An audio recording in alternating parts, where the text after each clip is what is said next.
Okay, so we're back after most of the stripping process is done, and you can see we're down to the bare wood now. We still have some stripping and sanding to do right around the edges here, but that's because the wood gets a lot thinner towards the edges, and so does the paint, and we've a tape surface then as well.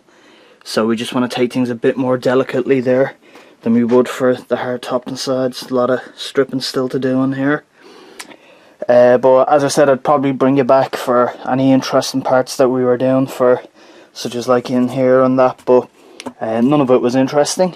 It was just kind of a lot of paint stripper, nitromores, a lot of sanding, a lot of hand sanding, scraping, and that's what we're down to now, kind of the bare surface. It's pretty smooth, not completely smooth. Once we're finished doing the rest of the stripping around the edges and that, we'll do some more fine sanding, probably get it up to about 400, maybe 600 grit, and once that's ready we'll start to, well, before we do that actually, we'll start to fill some of these holes.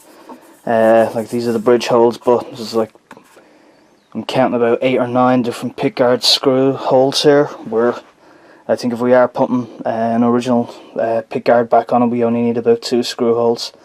So we'll have a look at which ones we're going to keep, which ones we're not, and we'll fill these with some tin wooden dowels, maybe even just toothpicks or chopsticks, cut them flush and then sand them down flush, and then we'll do our overall fine sanding, and then we'll probably come back with primer and paint and that and any other things.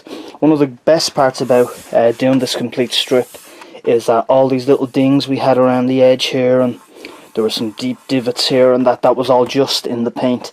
It wasn't actually in the wood itself, which was brilliant. We don't have to make this this wood any thinner than it already is. So that was great. As we went layer by layer, coming off, a lot of the divots and little holes and stuff started to disappear, which was fantastic. So it's actually quite a nice piece of wood, even though you can, when you look at it from the side here, you can see that this is just kind of block board, and this upper layer here, which still has some paint on it, is pretty much just, it's like a kind of plywood or chipboard kind of nearly.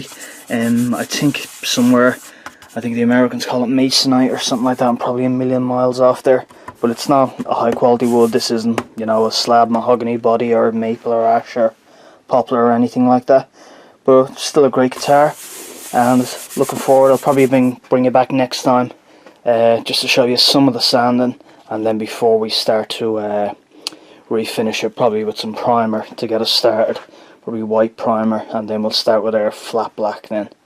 So I'll bring you back when we start to do that, and when we're finished all of the stripping.